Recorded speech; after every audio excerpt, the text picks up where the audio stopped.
right, it would appear we are ready to go. So we'll go ahead and call to order the Planning Commission meeting for tonight, July 21st, 2020. At the time, we have all 6 members of our Planning Commission present. Just bear with me while I read a quick statement, and then we'll jump into the agenda for the meeting tonight.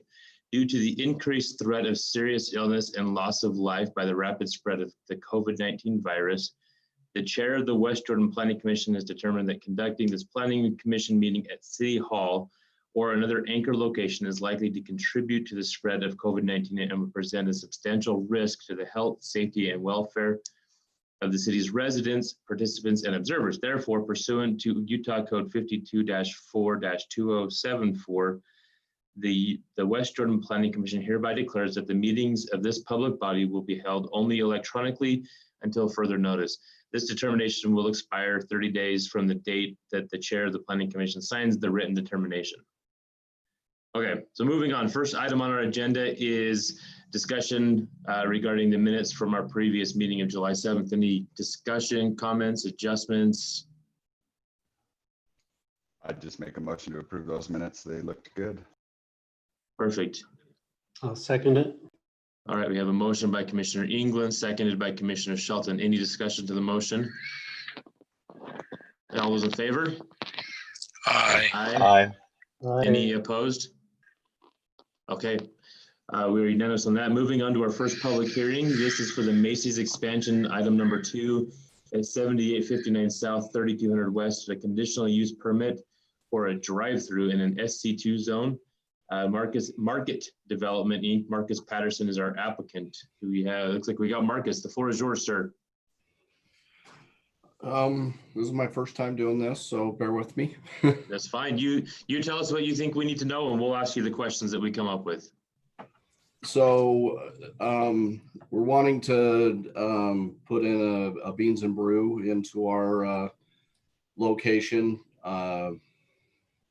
with a drive up going up to it. We feel that it'd be a great addition to our location.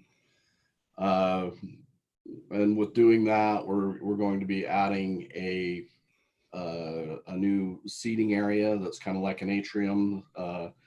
That's glass windows, a very inviting place to come in and sit down and to eat our food that we have there in our deli, and also to have a coffee or something like that. We're also putting in a pass through from our the gas station that's on the corner there, the Holiday Oil, into our location to make it easier for our guests to use our rewards program that goes with Holiday Oil. And then on the inside, we're going to be doing a remodel, significant case change outs, moving the produce department around, enlarging the pharmacy,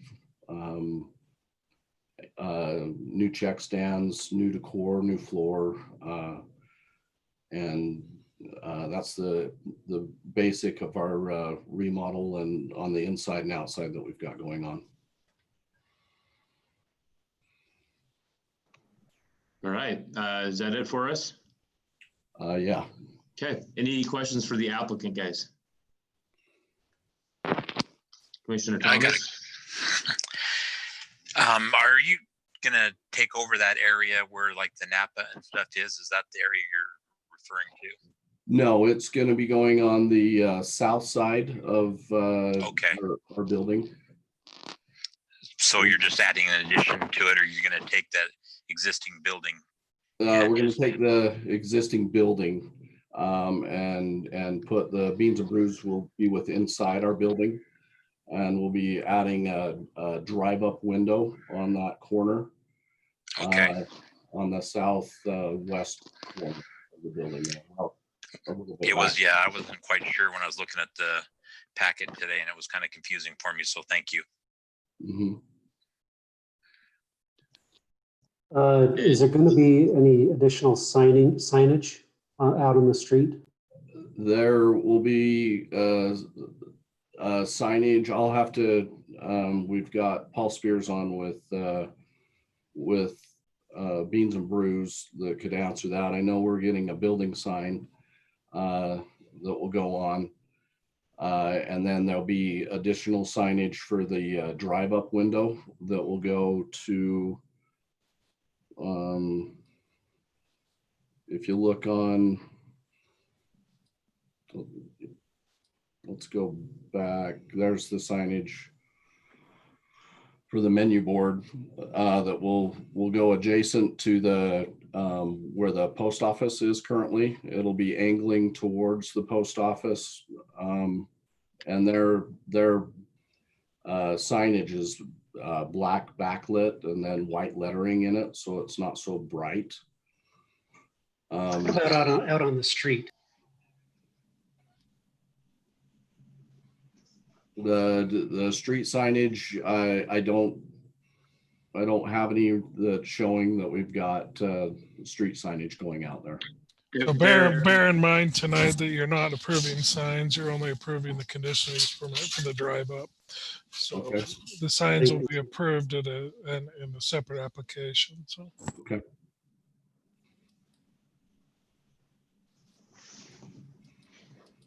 Okay, any other questions for the applicant? I just have to say one, Chair, if I may. And I think Go ahead. this is a great addition, a much needed change. It really updates the area. I'm really pleased to see the work that they're doing and how it is going to look. I like it. Okay, let's move on to Mr. Page, and then we can get his report, and then any other questions we can ask him. Thank you, Chair. Like Larry mentioned, that this is an application for a conditional use permit for a drive-through in this commercial zone. And the drive-through will be in this location or area of the Macy's site. So this is the southwest corner of their current building. It's on the corner of 78 South and 3200 West. Here's their proposed amended site plan. They mentioned that, they'll have some change through here, but again, we're not considering the site plan per se. We're just considering the conditional use permit for the drive-through down this area, but that could come into play or have an impact upon the approved site plan, depending on what conditions, if any, you pass tonight. Here's some detail of the site changes up here in the northwest corner, but then again, here's the drive-through that's being proposed, and we'll get a closer view of that. Here's a pretty good view of the drive-through with the landscaping. That's one of the concerns that staff has had is, what will be the impact of the drive-through, if any, with the adjacent property owners. There is an existing wall through this area. There'll be some substantial or adequate landscaping, in my opinion. And the proposed signage will be, directed pretty much away from the adjacent residents.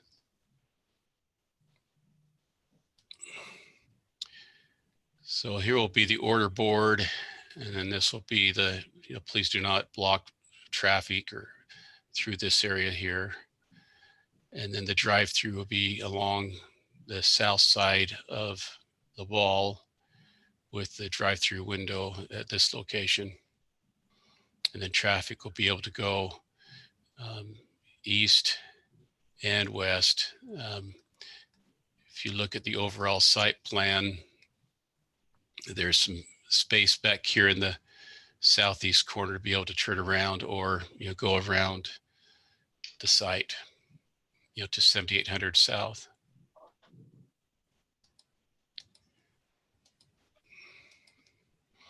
This is the proposed exterior elevations. And here's an up close west elevation. So looking straight on to the front of Macy's on the south side of the front. This will be the proposed view.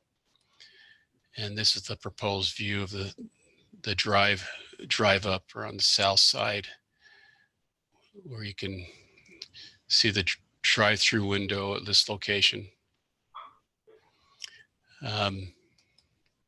Signage will be considered later, but as far as brightness of the sign, that would be a consideration I would see is with the conditional use permit, how it's positioned.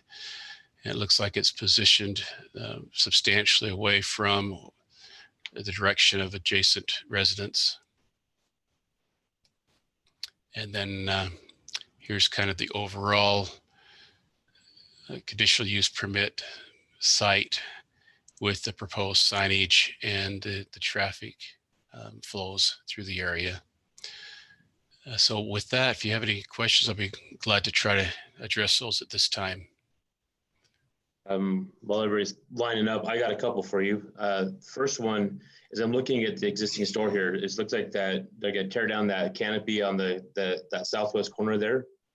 They put the Starbucks, the front of it, that west elevation. Is that what we're looking at? One more, yeah. Is that last canopy that's on there? Yes. Okay. Second one, what are the hours of operation? I was trying to glance through it and didn't see that. That's one of the only really things that we can concern ourselves with in this application. That and noise level, right? So what are the hours we're looking at here? Mark, do you have that by chance? I know that in other locations, they open at 5:30. I need to find out what time they close. I can't recall. 9 o'clock. They usually do 5:30 to 9 o'clock. Okay. But, hours can be adjusted. We do have adjustments at certain places. I'm trying to think if 5:30 is an unreasonable time with the drive up. Just as I'm looking at the Google Earth view of this, I mean, it is right behind some houses. So it just really kind of depends on, how much noise is going to filter over that wall. So Matt, I have a noise study on that. I'd bear in mind one thing is that the post office is right directly west of those residents, and their hours of operation are much earlier and much later than this will be. And I live right close to this Macy's, and in fact, I'm in there every day of the week. And the wall and the landscape screening is quite substantial. I think that would prevent a lot, and where they're choosing to put the menu board, I think is not directly in someone's rear yard. So I think that would be an advantage also. Well, and that was my next question. So you think that the landscaping in the wall will be sufficient to filter most of the noise, and then the menu board is going to be taking out this last bank of parking stalls just to the west of the building, just to put in the drive up lane that way? Yes. Okay. All right, I'm good. I'm satisfied with that. Thank you. I've got a question. Go for it. Wondering if semi trucks currently use that south wall, that alleyway going past the drive up. Yes, they do currently. And we are widening some of the curbing next to the building.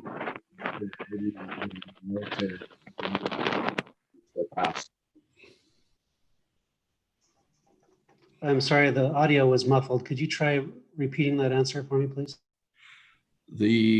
We're widening the drive aisle on that south side to accommodate the semis that pull around to get into the back of that area. Okay, thank you. I just wanted to find out if that was going to be an issue or not.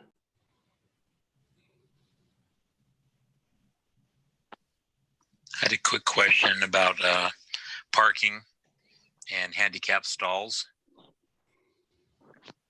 Can you point out where is that going to have sufficient still parking? Because I know that is going to eat up a little bit of parking. Our handicap stalls are in front of the store currently, and that's where they'll stay. We currently have 6 stalls there. I talked to my civil engineer to make sure that that we're adequate on that side for the amount of stalls that we have. Okay, so you're not planning on adding any for the Beans and Brew? No, because they'd have to go in through the front door. Okay, Access the Beans and Brews from the inside. okay, We that have answered that. Yeah, we've got a shared parking arrangement here, right? I mean, as long as we have enough stalls to cover the entire site, we're good, right, Mr. Page? Yes. And that will be looked at in great detail with the amended site plan. Okay, perfect. Any other questions for staff? I've got, I think you guys covered almost all the questions I had written down. I apologize, I don't have the document up. Number 6. That's what I have written down. Let me see if I can pull it up here. But there were 4 conditions that were suggested. Sorry, give me a minute here. Got to switch over to the other computer. So one was discussing where will the signs and the audio go, and it sounds like that's already been resolved. Another is to post signs to encourage idling or encourage people not to idle their vehicles. Is that reasonable? I could reasonably expect somebody to pull their car up, see a sign, and turn the car off while they're waiting to pull up. What is how fast do people move through these drive-throughs? I don't have an answer for that, as I normally don't get coffee. I imagine that they move fairly quickly, as I've watched other locations. And I don't know if putting a sign there would help encourage them, but they'd be starting and shutting down their vehicle, quite often. Obviously, newer vehicles do that already. As you stop and wait, they shut down.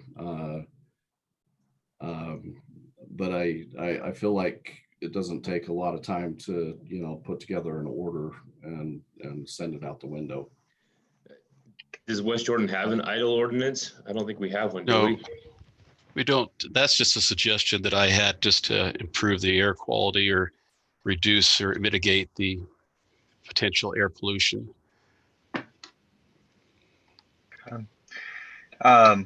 Number 3 on that list is consider raising the height of the masonry wall. It sounds to me, and Larry jumped in on this as well, there's sufficient grown, mature landscaping in the area. I haven't seen the wall itself, but if we've already are we comfortable with the amount that's there? Do we need to have this as a criteria? I thought there was a picture of the wall in your packet, but there is a wall present, and in my opinion, it looked like it could be a little bit higher and not be detrimental. There's also some landscaping, but that's very subjective of what is considered sufficient. And I agree with that, Stan. The way that this is written, where we're putting in a condition to consider raising the height of the masonry wall, I think we need to say yes or no. I don't think we leave it to the applicant.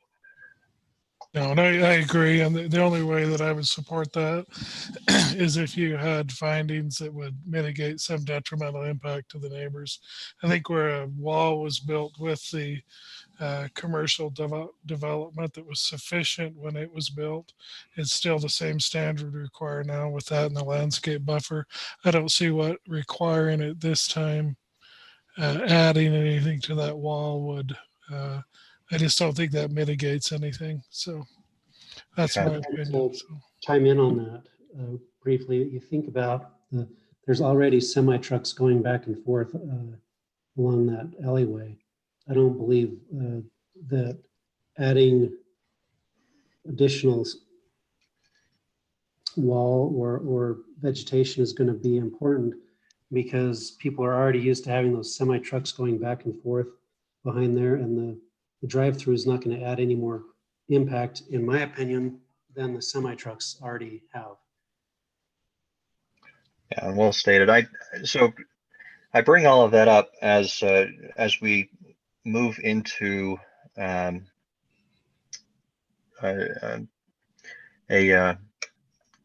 sorry, I'm having a hard time with words today. As we move forward a motion at some point, I think we ought to consider removing in criteria 6 those 2 conditions, numbers 2 and 3. One other question I had is with on this drawing. Yeah, I mean, just really quickly, just to make sure we're on the right side. So in the list of conditions of approval, you're talking specifically 5 and 6. We remove 5 and 6. The signage encouraging no idling and the raising of the height of the masonry wall, right? Correct. Okay, we just want to make sure that when we make the motion that we eliminate 5 and 6, if that's what we're going for. So yes. Okay, go ahead. Yeah, and now that I'm pulling that up, but yes, because under criteria 6, it's 3, 4. Under the conditions, 5, 6. Yeah, we want to make sure we're looking at the conditions and not the criteria on that. So agreed. Thank you. Second item, if you follow through where the drive-up window is, there's a little. If you were to pull straight ahead, there's a little island coming off of the side of the building. There's a 7 pointing to it. What is that? That's the emergency exit that we're required to have.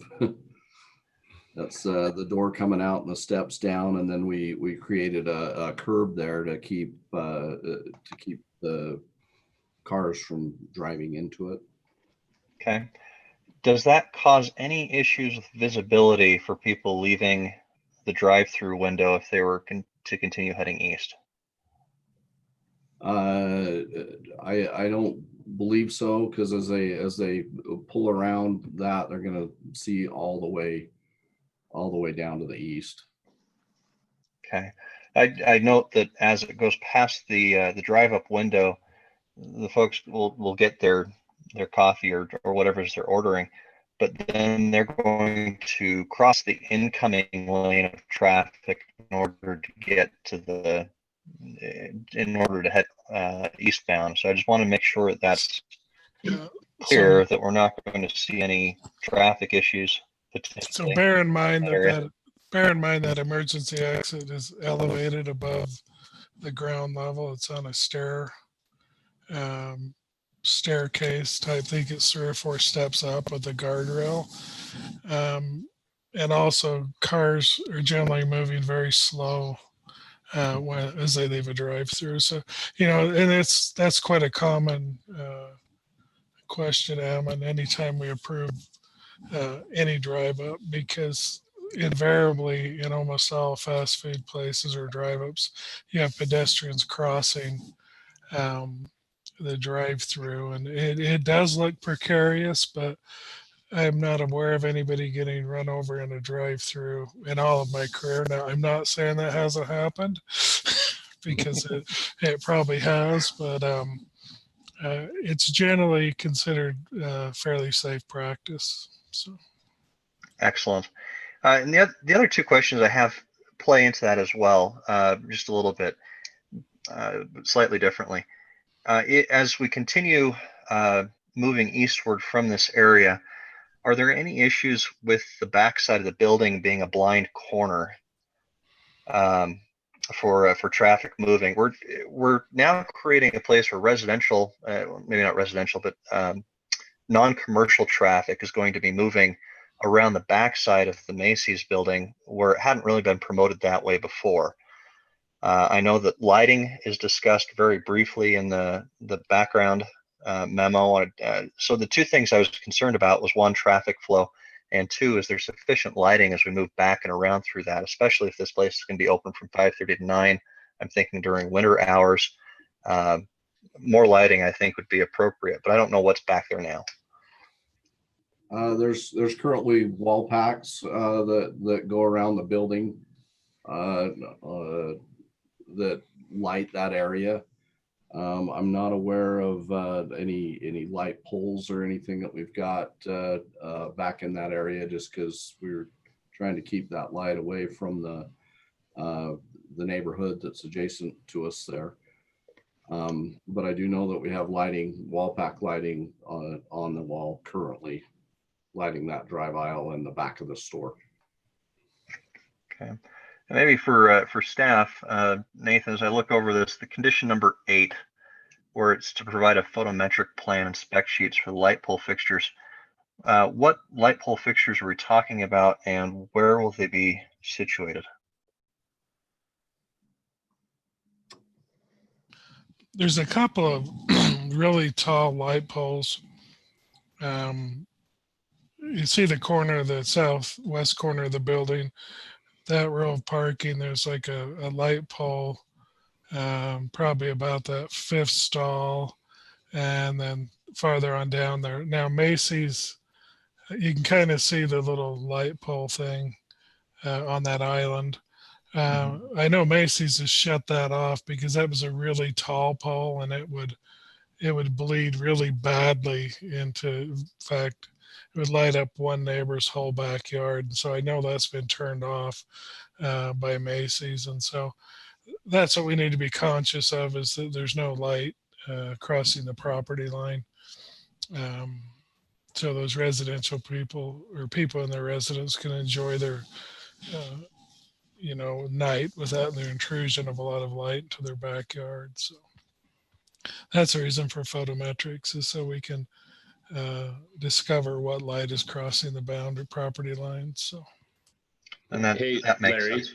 Larry, are we talking about lighting tonight? It seems to me we're like this not. is, All we're talking about is a conditional use for the yeah, drive. it seems to me like we'll discuss the lighting plan later, or that can be approved by you as the zoning administrator. That's part of the site plan approval. So Yeah. Okay, and I apologize. Still new to this as far as the timing on things. So what we're doing tonight is the amended site plan, and then future there's going to be a. No, tonight's just the conditional use to allow them to have the drive up in the SC zone. That's all we're considering tonight. Right? Yes, yeah. So what That's you'd correct. consider is the drive-through going to cause enough detrimental impact to the area that it can't be mitigated with conditions. I believe it can be mitigated with conditions. So, Any more questions? Sorry to keep cutting you off, Ammon. No, this is perfect. Appreciate it. I actually have one just to tag on to what Commissioner Allen was saying. On the no idling, I think it's a great reminder for people who do sit in private lanes to turn their vehicles off. It's been proven that turning on and off is better on our environment than idling. So I would oppose removing the signage that encourages no idling to turn your vehicle off. I think that needs to be forefront as we battle our bad air quality. So I would like to keep that condition of approval in for the site plan, or for the conditional use permit. I have a thought on that, but I'm going to hang on to it till after the public hearing. Do we have anything else that we want to ask staff?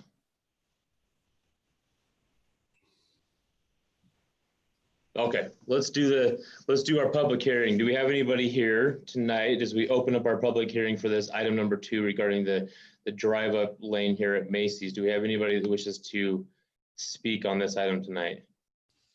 If you do, just hit your raise your hand button or turn on your camera and just start waving at us.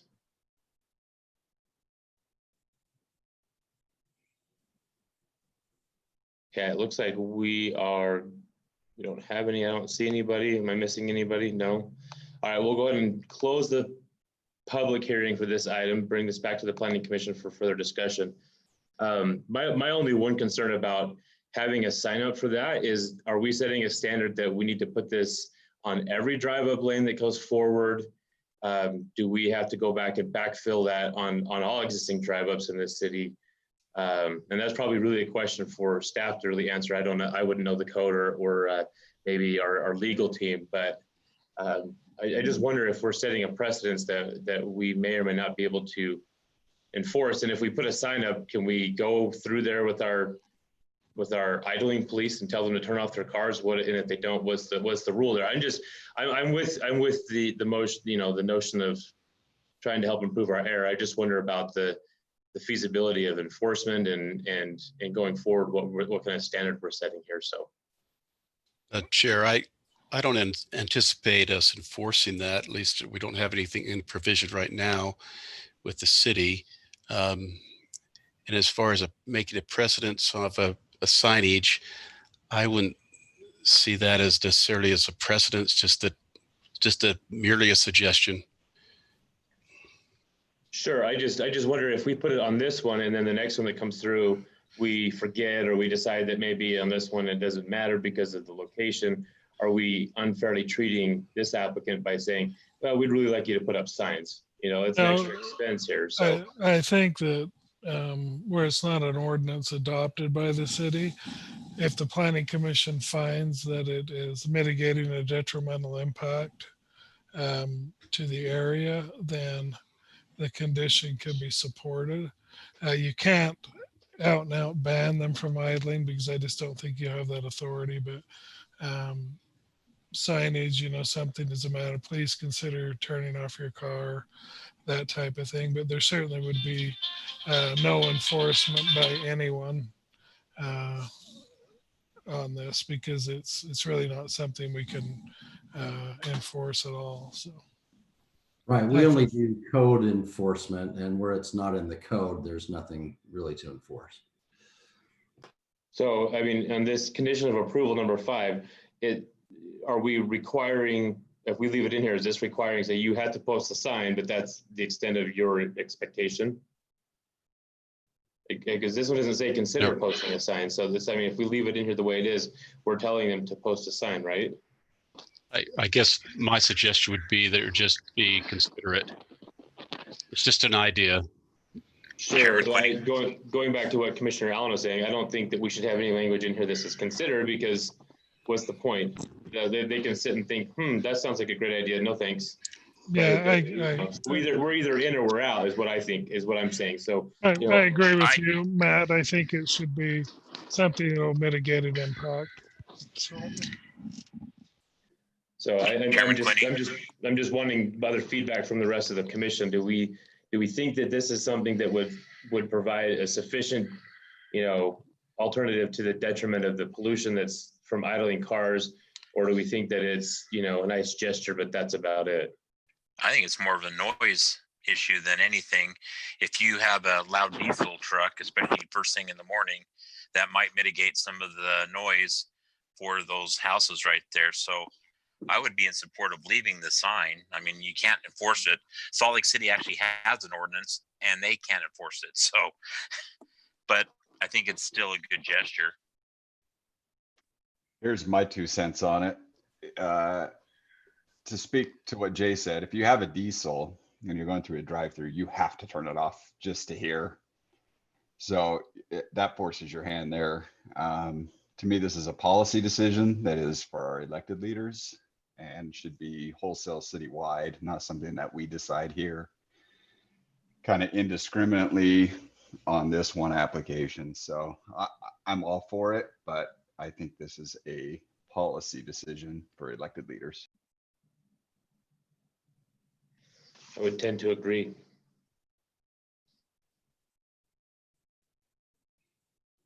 Any other discussion here, guys?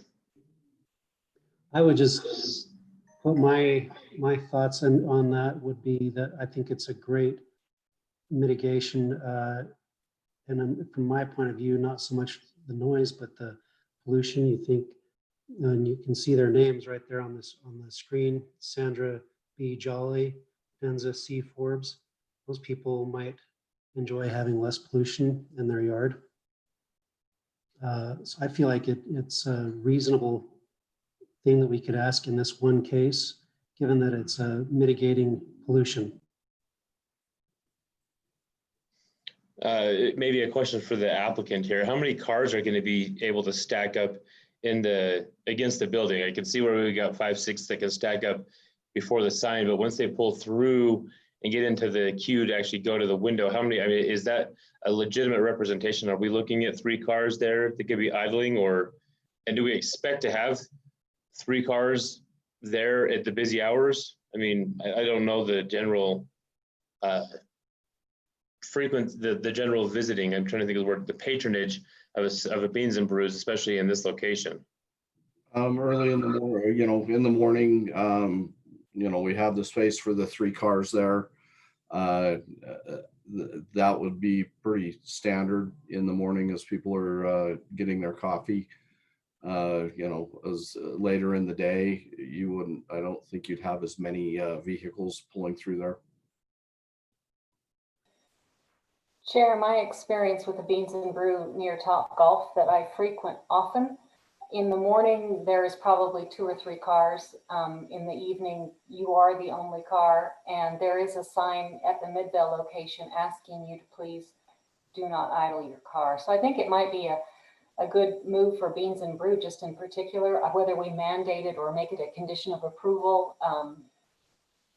I'm up in the air, but I do think it's good to have it in the patron's mind that they do need to be cognizant of what their car is doing. I think that might be something we can just say, hey, like, kind of as a good neighbor, we're going to suggest strongly that you should put up the sign. But I think Commissioner England is correct in that, this really is a policy decision to put up some kind of sign like that. That's just my 2 cents on that. I would just suggest that Beans and Brew put up a sign as a good practice, as a good faith, but not as a requirement. So let's try this. Let me see if I can come up. We've had the public hearing and closed it, correct? Yeah, let's do it. Let's try this motion, see who agrees or disagrees. So based on the findings set forth in this staff report, I move that the Planning Commission approve the amended site plan and a conditional use permit for Macy's grocery store expansion with drive-through window located at 7859 South, 3200 West in the SC2 zone with the conditions of approval, with the exception of condition of approval 6, which we will remove, and 5 will read, encourage signage to not idle your car while waiting in line. Well, I think that's just a different way of saying consider. I think we either have it or we don't have it, and then we can just say, hey, as a good neighbor, you should consider this, but it's not part of the approval or the conditions of approval. Larry, am I kind of on the right track there with that? Yes, you are. Do you want to amend that really quick, Corbin, before we go for a second? So just removing 5 and 6. Correct. So conditions of approval would be 1, 2, 3, 4, 7, 8, 9, and 10. I could second that. All right, we have a motion by Commissioner England, seconded by Commissioner Thomas. Any discussion to the motion? All right, all those in favor? Aye. Aye. Any opposed? All right, we appear to be unanimous. Thank you for coming in and doing this for us, guys. We appreciate the support of our city. Moving along to item number 3, Jordan Fields, 8759 South Jordan Valley Way, preliminary site plan and a preliminary subdivision plat and a preliminary development plan in a PC zone for Fieldstone GK West Jordan LLC is the applicant, Randy Smith. The floor is yours, sir. Thank you. Can you guys hear me all right? Yep, the floor is yours. Yeah, so my name is Randy Smith. I represent Fieldstone Homes and our partners at Goodwin Knight on this Jordan Fields project and at this Planning Commission meeting tonight. We're thrilled about the project and we appreciate the opportunity to present this to you guys.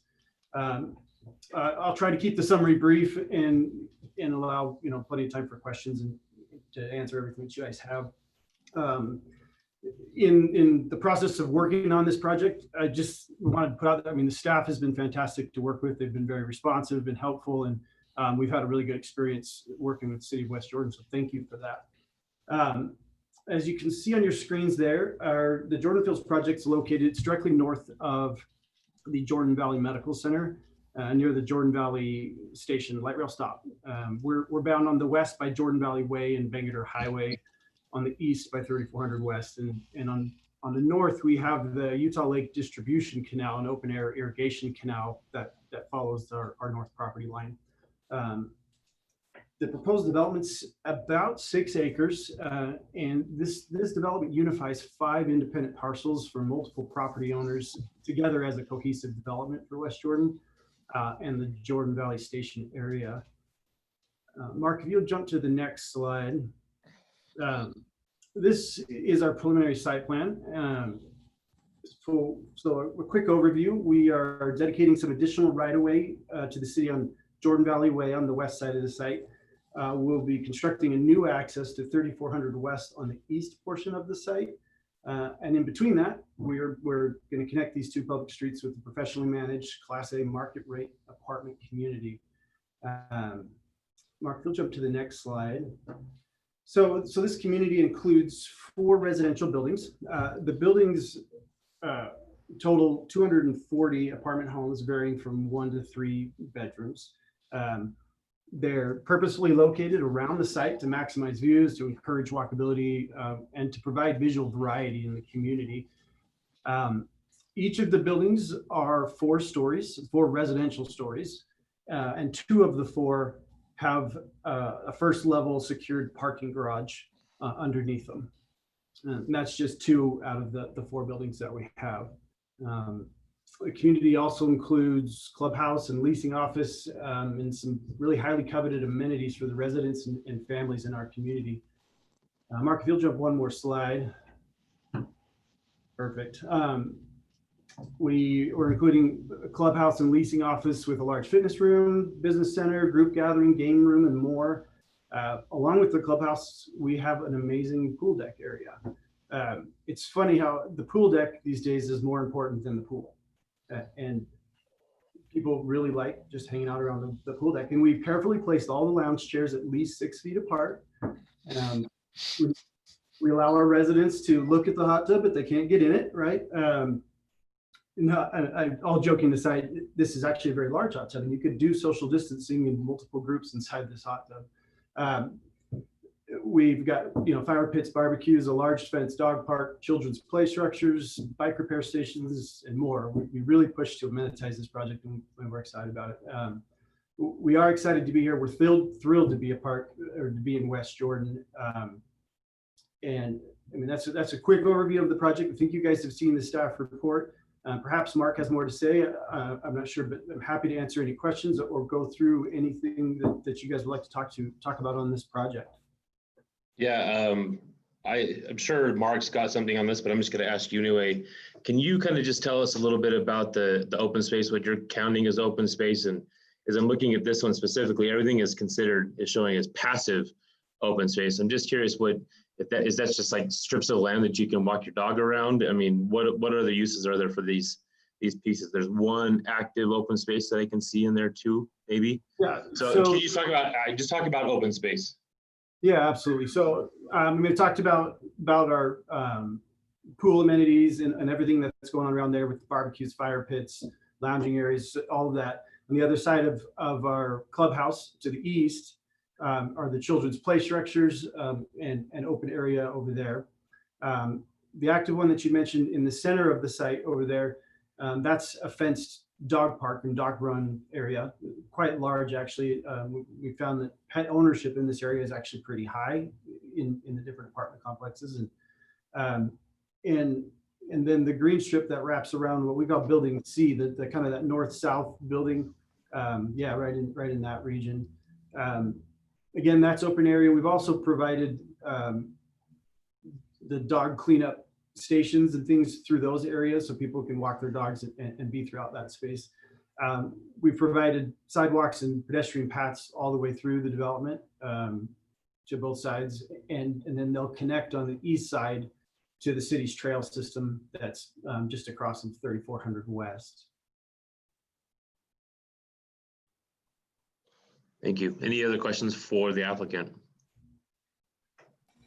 I just have an observation. The name Jordan Fields kind of implies that there are fields. and there's not any. So I like the optimism. I wish there were more fields. And that's a great observation. And we don't know ultimately if Jordan Fields will be the name of the complex, right? There are people that do marketing that are much smarter than I am and can figure that stuff out. That's kind of what we call the project now as we're working through it. But yeah, I hear you. When you say multi-story, how tall are each of these going to be? How many stories? They're 4 stories, 4 residential stories, and 2 of them will be 4 stories over 1 parking garage. Okay. So your heights range from the lower buildings are 48 feet 1 inch, and the taller buildings are 64 feet 2 inches. And the clubhouse is 21 feet. Any other questions for the applicant? All right, Mr. Forsyth, let's hear it. All right, thank you, Chairman. Yeah. So I'll just kind of go over some of the things that weren't mentioned here. So just kind of go over the zoning. So Jordan Fields is going to be located in a PC zone, which is a planned community that's also part of a transit station overlay district. And so the purpose of this zone and overlay district is really to establish a large, high-quality master plan development in a way that incorporates form-based design principles and provides some quality open space, amenities, and pedestrian-oriented walkability. And so we feel that we've been working with Mr. Smith and Fieldstone on creating a project that's going to be conducive to that purpose, and we feel they've done a good job. So all the zoning and the future land use designations are conducive to that purpose and to this development. So the applicant's not proposing any rezone or amendments to the future land use map, and none are necessary or required. However, I will say that because this is located in a transit station overlay district, they will need to have a preliminary development plan approved through the city council in order to establish the final density and the overall design and the amenities associated with that. So in looking at the density itself, we're looking at 240 units here over 5.9 acres. So that'll yield a density of 40.68 dwelling units per acre. So in the TSOD, the maximum permitted density is 75 dwelling units per acre, and the minimum allowable density is 30 dwelling units per acre. So if you look on that spectrum, just to kind of put it in perspective, Jordan Fields will be kind of on the lower side of that spectrum at 40 dwelling units per acre.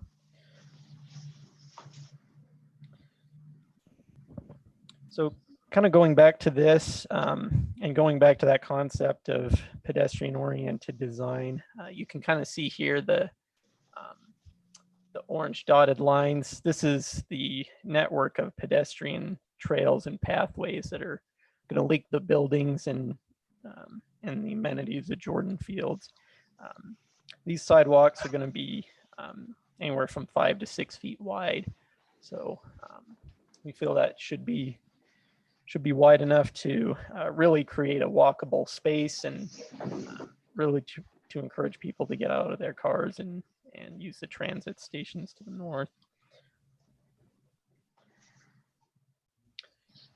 So there's one thing I should mention that we as in staff have been working on with the applicant pretty extensively over the last few weeks. So and that involves safe routes to school. So the nearest elementary school is Terra Linda Elementary, which is located just to the north on Old Bingham Highway. So basically, the route of travel you would follow from Jordan Fields, just to put this into perspective, is you would essentially go north on up to that intersection here, go across the track station, and then go up Old Bingham Highway to get to Terra Linda. Now all the sidewalks along that route are already in place. The only exception is just this corner piece here, which is owned by UTA.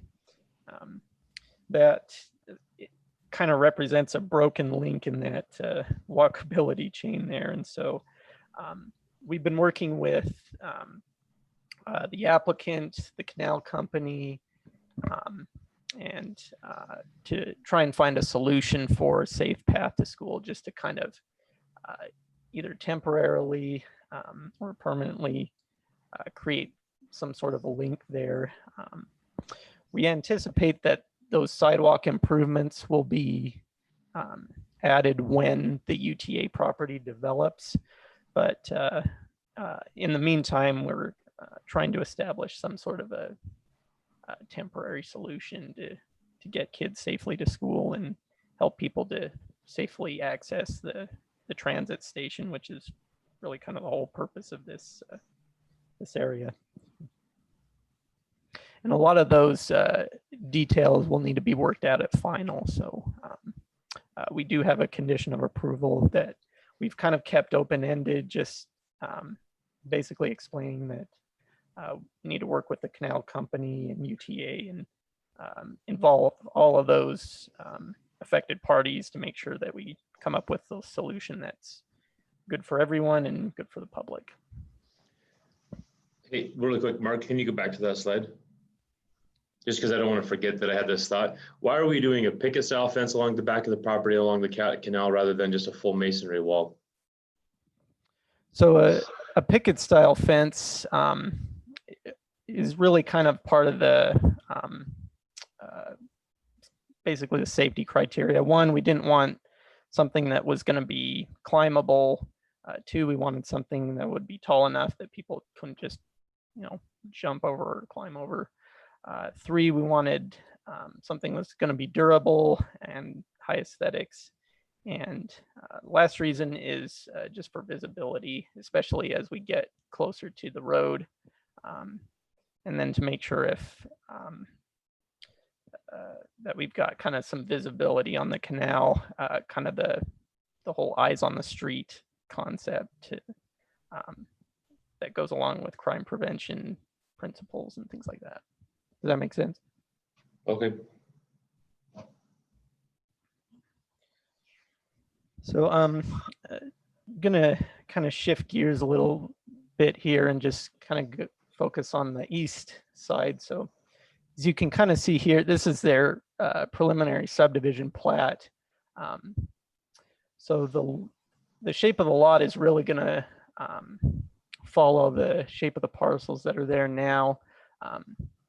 So that point right there is actually not going to go across the canal, but their road improvements will. So they're going to be doing that through an access easement that'll cross those neighboring parcels there.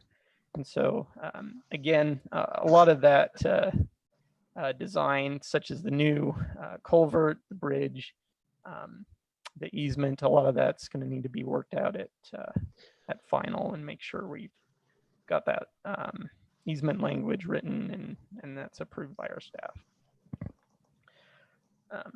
So looking at the traffic, the applicant provided us with a traffic impact study, which was reviewed by our traffic engineer. So just to kind of quickly summarize that, it looked at a lot of the intersections in this TSOD area and found that most of these intersections were either considered a B or a C level of service. And so what that means is it's kind of a sliding scale between A, which is very low impact, to F, which is severe impact. And so B and C is kind of at the moderate level. And they found that with this increase of Jordan Fields, that some of the intersections would increase either from an A to a B or a B to a C. but nothing would go beyond sea level of service.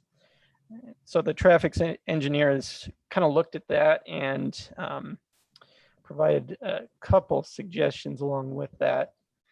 So we actually just met with the applicant earlier today, actually, and with the traffic engineer and our staff level engineer, and came up with a solution that pretty much everyone could live with. And that involved basically moving the street curb closer to the sidewalk on the west side of 3400 West to make room for some left turn lanes there.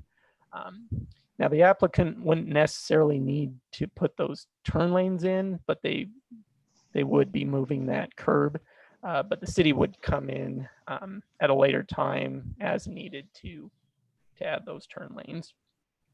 So then there's a few other safety measures that that they'll also be providing. They're not shown on this plan here, but at the two entrances, both on the east and west, they're providing speed tables as you enter the complex, and then all the pedestrian crossings will have a stamped concrete crossing there as required in the TSOD. So this is just kind of looking at the parking here. So they'll have 273 stalls of surface parking, as you can see here, and then their structured parking, as Randy pointed out earlier, will have about 38 stalls per structure. So their total parking, they're going to have about 349 parking stalls. The TSOD has a minimum and a maximum scale, as you can see here, and so they're right within that range. The bike parking stalls, there's a bit, well, you can't really see it on this plan here, but the outside parking stalls the bike stalls are going to be outside the clubhouse, but most of those spaces are going to be in the parking structures, just kind of on the ground floor. And we've included a condition of approval for them to either provide some lockers or some racks or something to kind of help increase the security and convenience, so that people can come in, park their bike, and just go straight up to their apartment.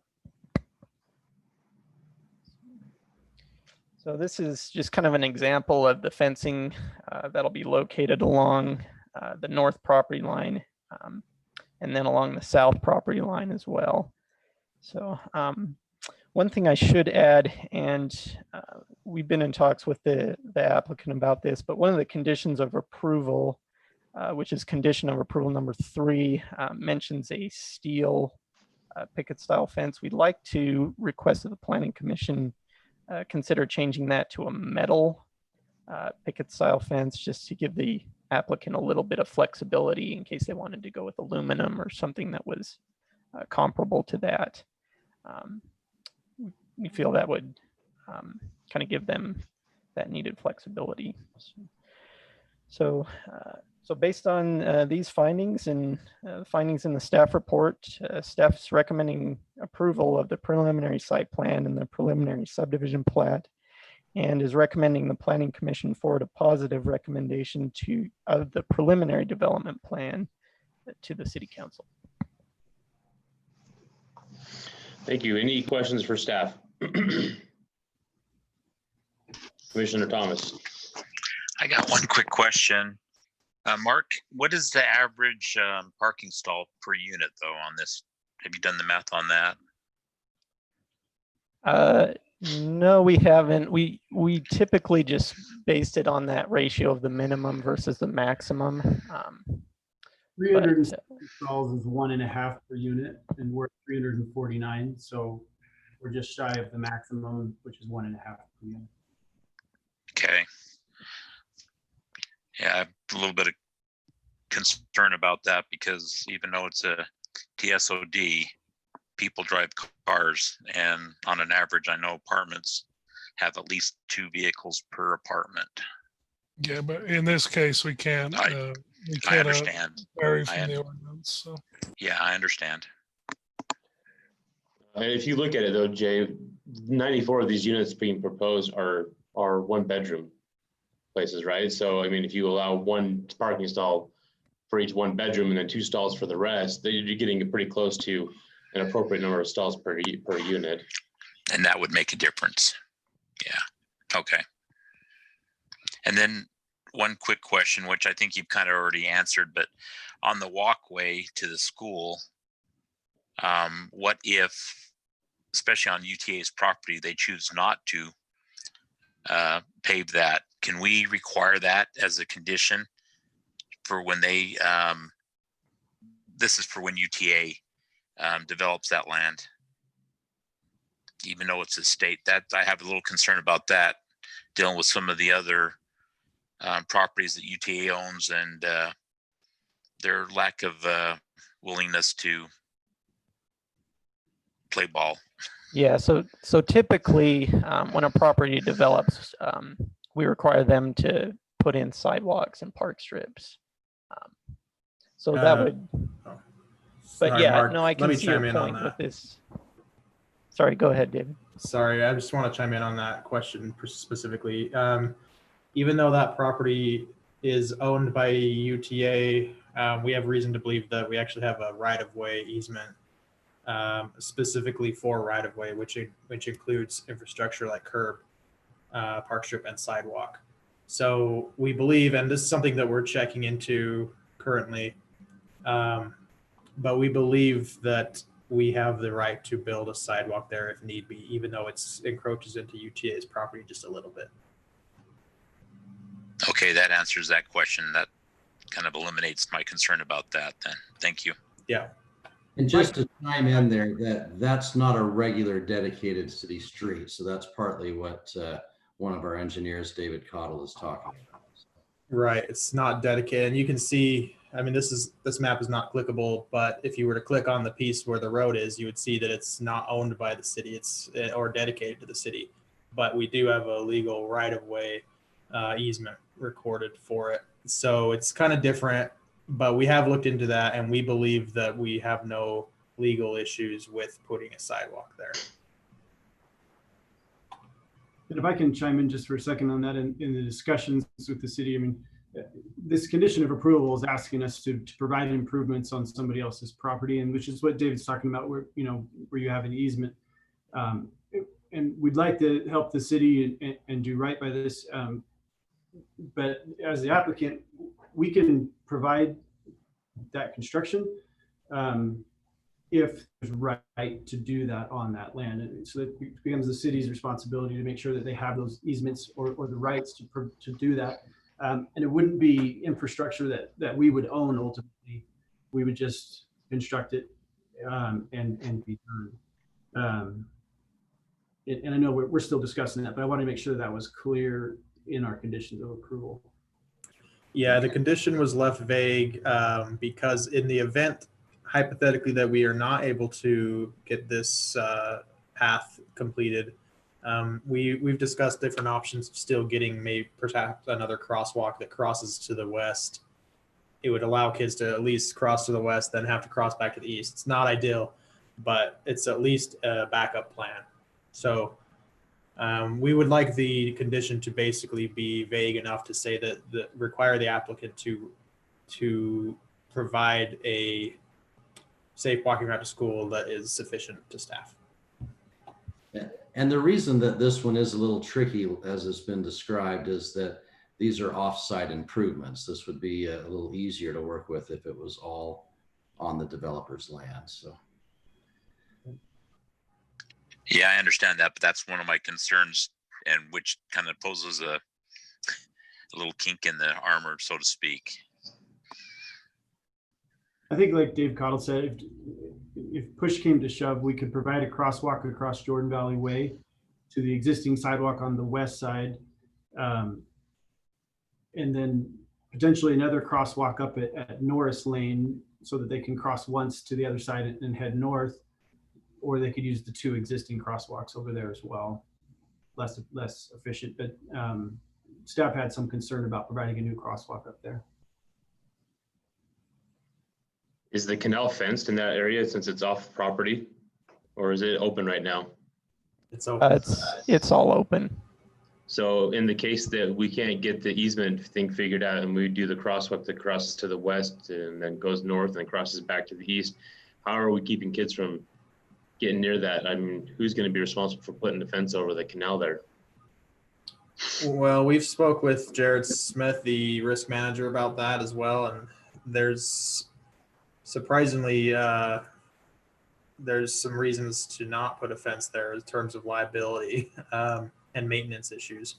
So if push came to shove and we were to cross the kids across the street, I don't believe the city would put any fencing on the canal currently. Okay. Chair, I'd recommend that you maybe go to a public hearing at this point. You can still discuss these questions further after. Okay. Are there any other questions for staff? Okay. Let's go ahead and open up the public hearing and see what we got. I would imagine we've got a couple of people that have been waiting patiently to speak on this. So just use your little wave your hand button down at the bottom and let me know that you're wanting to speak.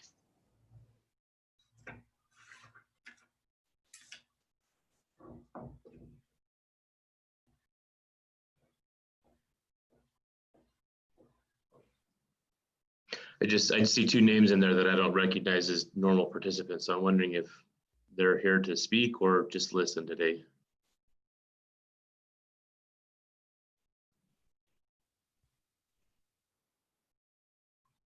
Okay, well, seeing none, we'll go ahead and close the public hearing, bring this back to the Planning Commission for further discussion.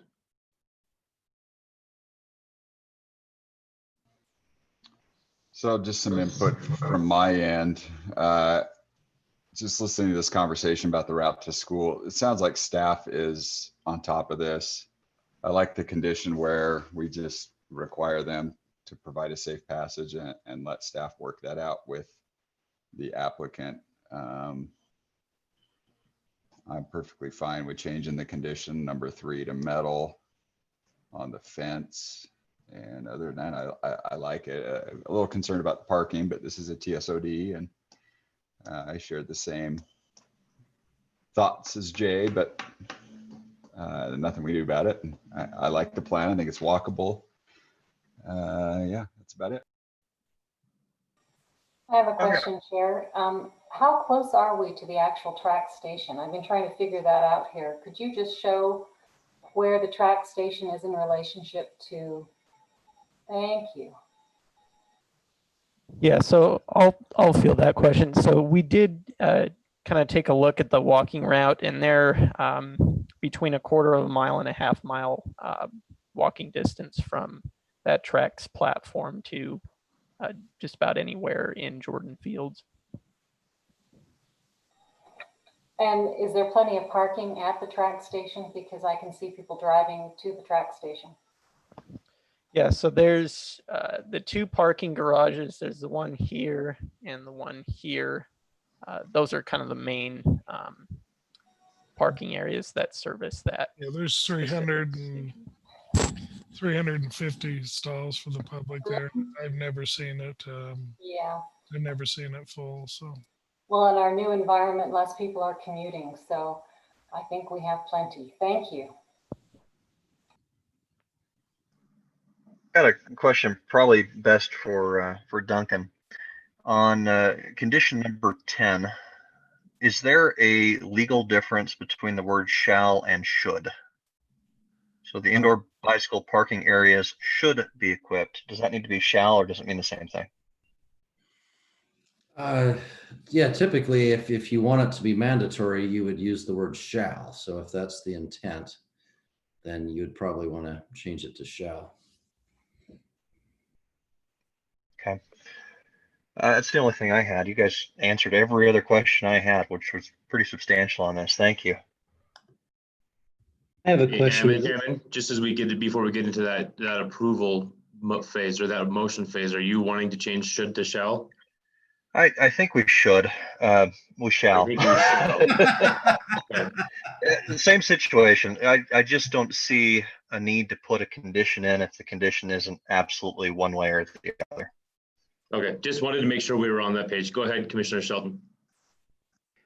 On condition 3, providing the changing steel to just metal, my concern is, and maybe somebody can abate these fears, but if we put in a aluminum tube style fence that could easily be bent, I'm worried that that could be a problem.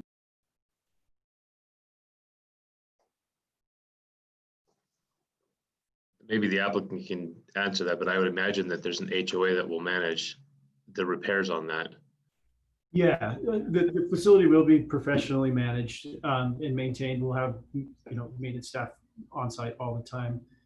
We haven't selected the final material yet, but we've had discussions about doing aluminum fencing, and we're asking for that flexibility.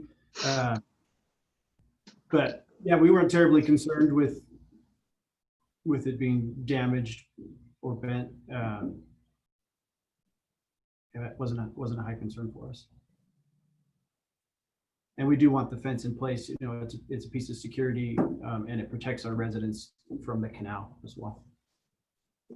Yeah, that's my point, is if it's easily bent and a child can, or children, especially teenagers, can bend it and cause problems. Yeah, it might cause immediate danger to a resident before staff can repair it.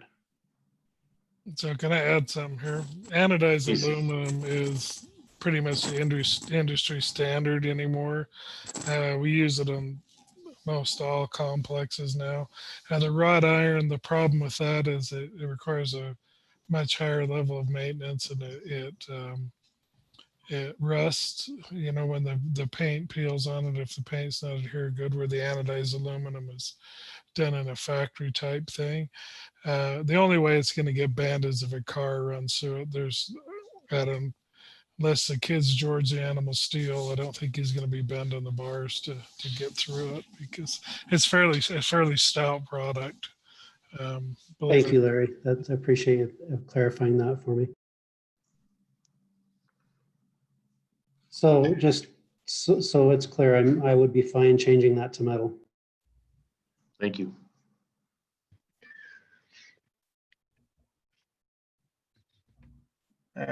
One last question, and then if nobody else has anything, I'd be happy to make a motion, or at least an attempt to it. As you've been talking to ULDC through all of this, I imagine they need to have some form of access preserved. Is that just being resolved through those easements and those discussions with them? Yeah, we will. They've got an access road to the north of the canal that runs along the north side of it, that they get a backhoe in and clean out pretty regularly. On the other end is where it all accumulates. Other end of where your mouse is pointing. But yes, that won't be affected at all. They will still have that access, and we're actually meeting with them on Monday morning to go over all this stuff on what to talk about this sidewalk, potential sidewalk, and make sure they still have access and all that stuff. So wonderful. I appreciate you keeping them involved in that process. So it looks like this is a two separate motions. Chair, is it okay if I move forward? Please do. All right. So based on the information and findings set forth in the staff report and upon the evidence and explanations received today, I move that the Planning Commission approve the preliminary site plan and the preliminary major subdivision for Jordan Fields located at 8785 South Jordan Valley Way in a PCZC zone with a TSOD overlay with the conditions of approval listed on page 2 of the staff report and the following changes. On condition number 3, changing the steel picket style fence to a metal picket style fence. And on condition number 10, changing the word should to shall for the indoor bicycle parking area. Thank you. We have a motion by Commissioner Allen. I'll second that. seconded by Commissioner Hatch. Any discussion to the motion? Seeing none, all those in favor? Aye. Aye. Any opposed? Okay, we are unanimous. Want to go for number 2 there, Commissioner Allen? Sure.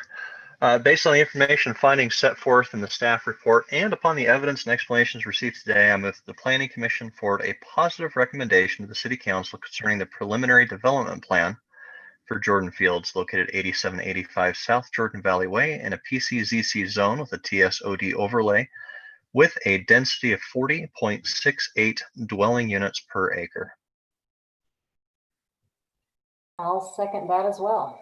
Thank you. Motion by Commissioner Allen, seconded by Commissioner Hatch. Any discussion to this motion? All right, all those in favor? Aye. Aye. Any opposed? All right, we are unanimous again. Thank you. We're excited to see this project go forward. Good luck with City Council. Yes, thank you, everybody.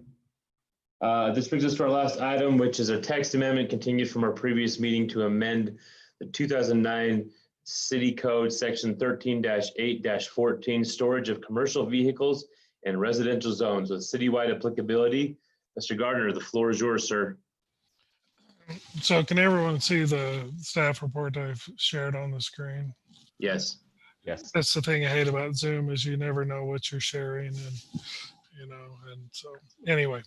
So the reason this came about is that the city actually lost a court case a few weeks back about what the definition of a commercial trailer was.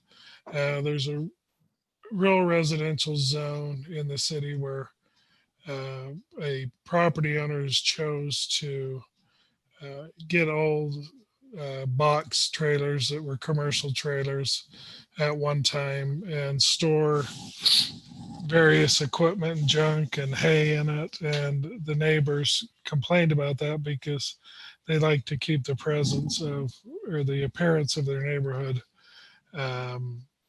as such. And so what this ordinance will be doing is it changes a little bit of the reading of the 13A14, just in that we really call out commercial trucks, commercial motor vehicles, and commercial trailers, and then add to the definition what a commercial motor vehicle is, a commercial trailer is, and a commercial truck is.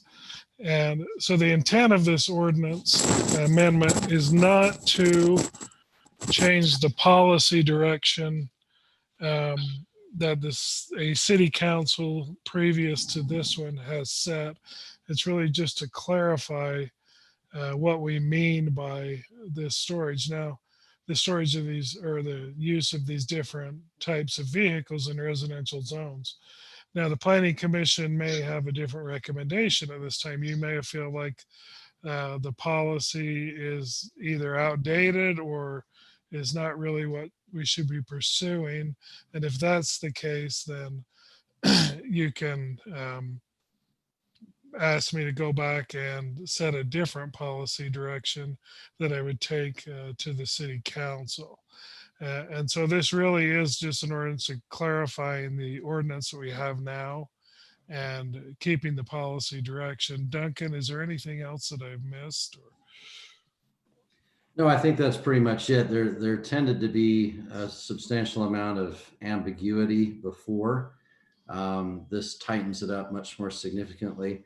It did come to my attention earlier today that maybe we should have left out, if you can scroll back up, Larry, to the main language change there. In the first couple of lines, we should probably drop the S's from commercial trucks, motor vehicles, and commercial trailers. So now it would just read singular, no commercial truck or commercial motor vehicle, singular, as defined in section 13.2.3, which exceeds, probably add an S there, and so forth. Just to, everything else reads singular, that probably ought to be consistent there. Okay. And if the With that minor change, I think this is a great proposed change to make it 100% clear, as Larry mentioned, at least what the current intent of the ordinance was. And I really believe that these definitions are a key component to this. Having clear definitions is what makes it easy for people to understand and makes it easy for the city to enforce, and makes it fair for neighbors even to have an idea of what is and is not available to be placed in their neighborhoods. In fact, that's the reason we lost the court case, is the judge felt that there was so much ambiguity that the property owner would not be treated fairly if we had to remove something that we haven't even defined what it is. So that's all I've got right now. I recommend approval of this, but if the council wants to discuss it further and discuss the policy direction you want to suggest to the city council, that's fine also.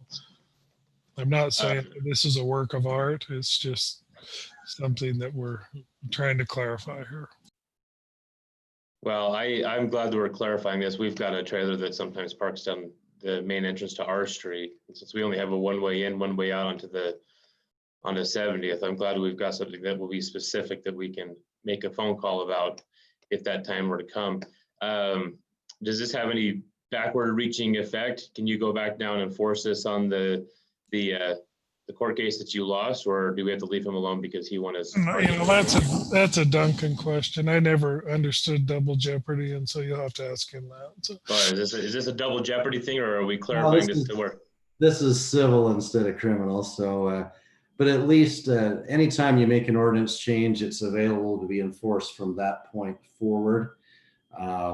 Without going into the specific nuances of that specific case, which we probably shouldn't do, but the bottom line is we can, as soon as the council approves this ordinance, assuming they do, it can be applied immediately, in theory, even against situations where somebody has not complied with the ordinance for a while, especially where this is more of a clarification.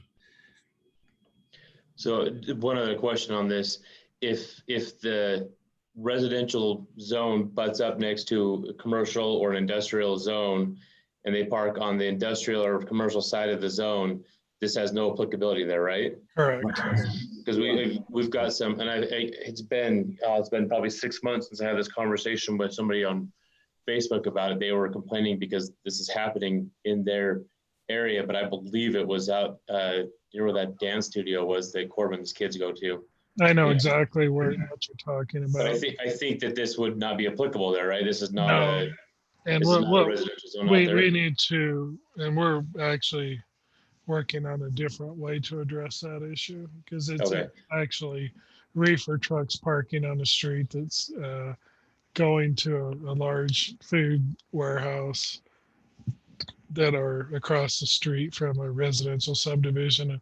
And the real issue is they set on the road and run those refrigerators all night, and they can't shut them off because of food safety requirements. And so we're trying to go a different route to resolve that issue. But this is only if you're in a residential zone and your neighbor brings an old or parks a big trailer in his front yard that's obviously used for hauling freight from the coast and that type of thing, and decides it's the best tough shed he's ever had, because it's huge, but it really looks out of place in where people want to live. So okay, that's what I'm glad to hear, that we've got something that we're aware of the issue out by that other side of the west side of the valley or the city there. So any other questions for staff? All right, let's open this up to the public, see if anybody here has anything that they'd like to share. We'll go ahead and open the public hearing.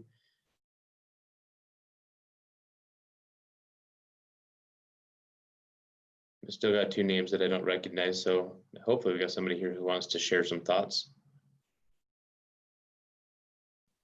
Been a while. Yeah. Either of our Rachels? I don't see any hands. Okay. All right, we'll go ahead and, Rachel O'Crowley, you're allowed to speak now. Looks like your mic's open. No? Okay, we'll go ahead and close the public hearing on this, bring us back to the planning commission for motion or any further discussion. I'd like to make a motion. Please do. I move that the planning commission forward a positive recommendation to the city council for this application. I'll go ahead and second that. We have a motion by Commissioner Shelton, seconded by Commissioner Quinney. Any discussion to the motion? Can I just get a quick question answered on this? And I've been going back and forth on this. I'm not entirely sure. All of this has to do with anything that's 1.5 tons or larger. Is that correct? Yeah, a commercial vehicle. If somebody has a big F-350 or a big Dodge Dually that they use for recreation or pulling a recreational trailer, that doesn't apply. It's just if somebody decides that he wants to start bringing the big commercial flatbed home from work because it saves him a trip driving in, that's what it applies to. So yeah, so it's Okay. pretty much all, somebody could bring their pickup home or a van that they use, like a plumber or electrician. But what we wanted to try to avoid is some of the really big stuff that you see around that people bring home, because some West Jordan neighborhoods can handle that, but then we also have a lot of really small lot stuff that get crammed up pretty quickly. So Oh, I absolutely agree. So, and that takes care of all the questions I have with since it's 1.5 tons and larger. So I'm good. So Thank does the motion and the second include just deleting those couple of S's and so forth? Commissioner Shelton? Yes, I would. I forgot to include that in the motion. And I also support that. Any other discussion? All those in favor? Aye. Aye. Aye. Any opposed? Excellent. We are unanimous once again, and that brings us to the conclusion of our meeting. Unless anybody else has something they really want to share. Motion to adjourn. We are adjourned until August 4th. I think that's the next one. Okay, guys. Have a good night. Enjoy Good night. your holiday this weekend.